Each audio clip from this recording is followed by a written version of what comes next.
1928 में इंडिया के काराकोरम में कैंपिंग करते एक पर्वतारोही को रहस्यमयी चमकती चीज मिली। करीब से देखने पर उसे बर्फ की परत में दबा एक विशाल गोला दिखाई दिया। हैरानी से देखने के बाद आदमी अपनी कुल्हाड़ी से गोले पर मारता है, जिससे गोला काफी तेज चमकता है और उसे झटका देकर तुरंत बेहोश करता है।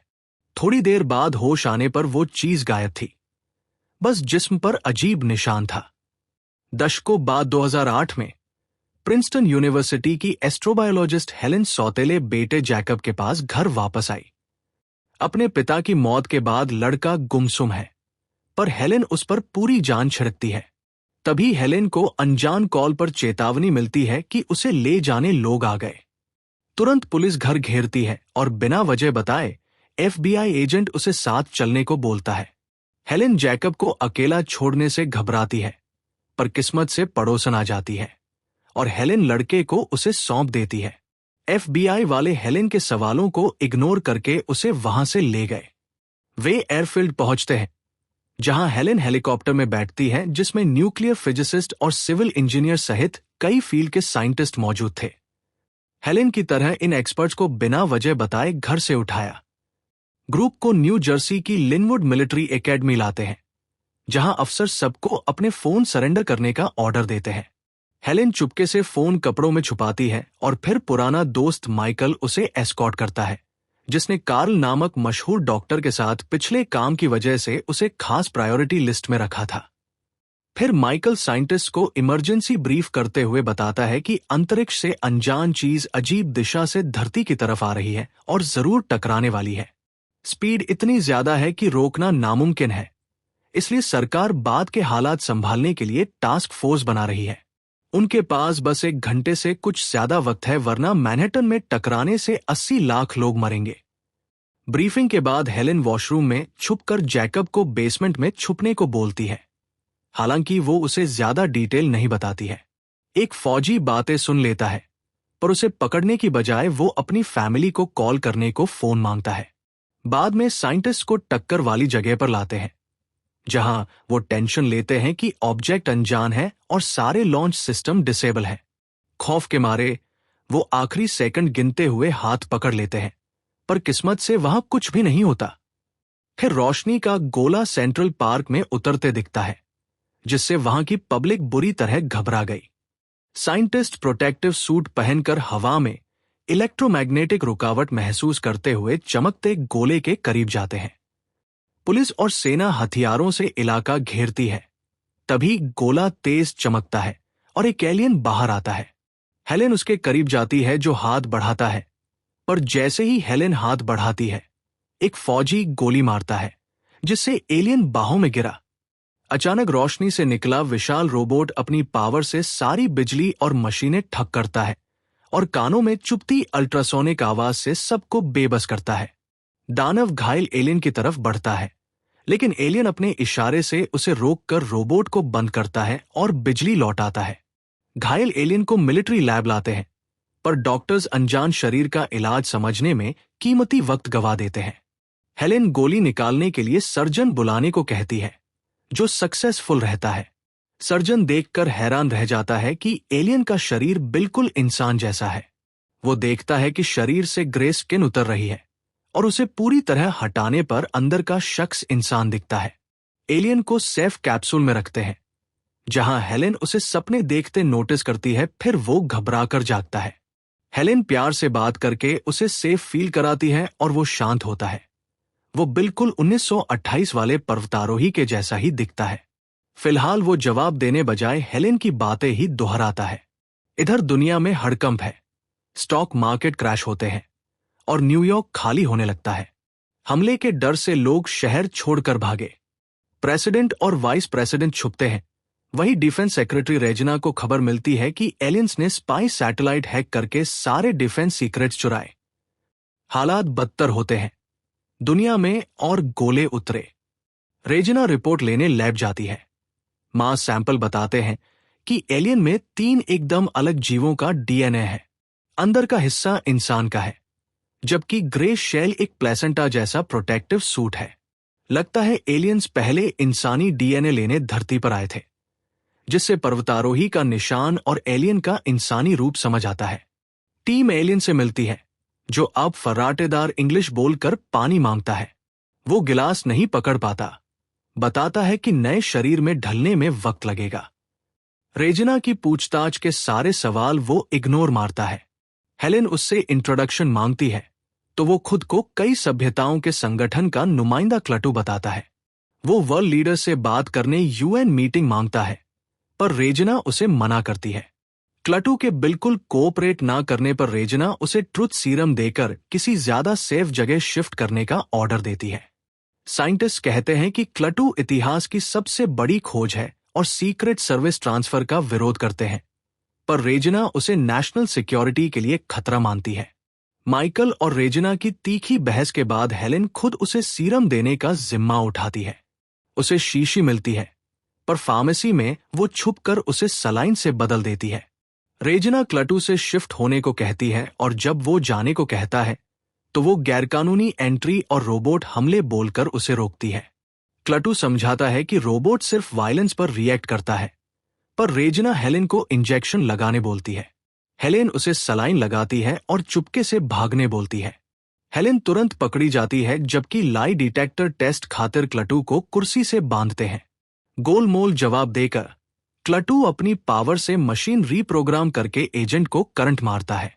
फिर माइंड कंट्रोल से अफसर से एग्जिट का रास्ता जानकर अपने लिए सूट लेता है। फिर क्लटू कैमरे हैक करके गार्ड्स को ट्रैक करता है और अल्ट्रासाउंड से सुन्न करता है। अलार्म बजने के बीच क्लटू चुपचाप बिल्डिंग से निकला। अफरा तफरी में हेलेन एलियन का फ्लैश सैंपल चुराती है और रेजिना भगोड़े को पकड़ने के लिए पूरी ताकत लगाने बोलती है।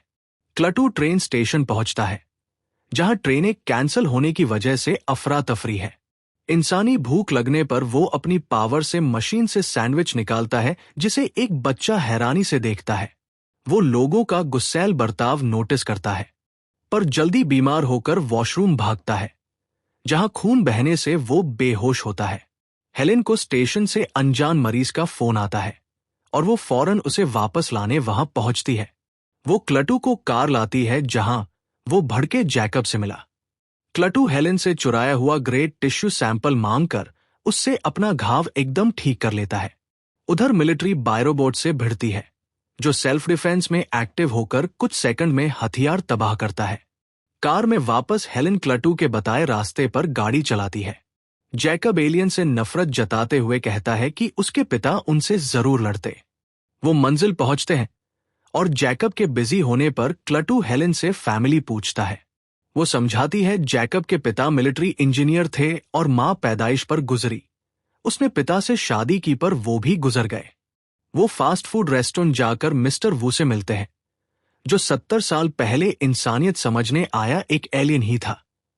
मिस्टर वू कहता है इंसान सुधरेंगे नहीं, और क्लटू भी मानकर उससे कहता है कि उसे निकलना चाहिए क्योंकि ऑपरेशन शुरू होगा। पर मिस्टर वू रुकने की ठानता है, ये कहकर कि उसे इंसानियत में खूबसूरती मिली है और वो आखिरी पल अपनी फैमिली के साथ गुजारना चाहता है। इधर मिलिट्री शांत रोबोट को काबू करने के लिए बड़ी दीवारें खड़ी करती है। सैकड़ों जगह दिखने के बाद क्लटू ऑफिशियली एक भगोड़ा घोषित हुआ। तीनों न्यू जर्सी की तरफ निकलते हैं, जहां क्लटू जंगल में कार रोककर बाहर आता है। हेलेन पीछे जाती है जब वो झील किनारे कीड़ों के झुंड से मिलकर ऐसा प्रोटोकॉल शुरू करता है जिससे दुनिया भर के सारे गोले एक्टिवेट हो गए। हैरान हेलेन कार लौटती है और टेंशन देखकर जैकब डरता है कि हेलेन क्लटू खातिर उसे छोड़ देगी। वो जंगल भागता है और हेलेन के पीछे जाने पर दोनों चमकते गोलों को उड़ते हुए देखते हैं। सिर्फ पहला गोला ही बचा। क्लटू लौटकर वापस शहर चलने को कहता है। जब हेलेन वजह पूछती है तो वो बताता है कि वो यहां इंसानों की बीमारी खत्म करके इस धरती को बचाने आया है। हेलेन कहती है इंसानियत को सुधरने का चांस मिलना चाहिए, पर क्लटू कहता है कि सालों से बिना प्रोग्रेस किए इंसानों ने सारी हदें पार की। एक पुलिस वाला उन्हें रोककर बंदूक तानता है। जब क्लटू उसे बस एक मामूली रुकावट समझता है तो वो अपनी पावर से कार से अफसर को कुचलता है। जैकब चीखता है, पर क्लटू कार एनर्जी से पुलिस वाले को बचा लेता है। हेलेन क्लटू को सोच बदलने वाले बंदे से मिलाने को कहती है। उधर अथॉरिटीज समझती हैं कि गोले आर्क बनकर धरती से जीवों को निकाल रहे हैं। जब मिलिट्री रोबोट को अंडरग्राउंड डालती है तब दुनिया में दंगे और लूटपाट फैलते हैं। हेलेन क्लटू को नोबेल विनर कार्ल से मिलाती है। क्लटू कार्ल के बोर्ड पर मुश्किल फॉर्मूला सुधारता है और मिलकर काम पूरा करने पर कार्ल जान जाता है क्लटू कौन है। कार्ल और क्लटू बात करते हैं कैसे उसकी सभ्यता इवॉल्व होकर मरते सूरज से बची, जिससे कार्ल कहता है खात्मे का डर होने पर इंसान भी बदल जाएंगे। हेलीकॉप्टरों के आने से बातचीत रुकती है और कार्ल हेलेन को बातों के बजाय एक्शन से क्लटू बदलने बोलता है। वो जंगल में भागते हैं जहां जैकब मिलिट्री को उनकी लोकेशन बताकर मानता है कि उसने वही किया जो उसके पिता करते। हेलेन को हेलीकॉप्टर पकड़ता है जबकि क्लटू बचाव में बाकियों को उड़ा देता है।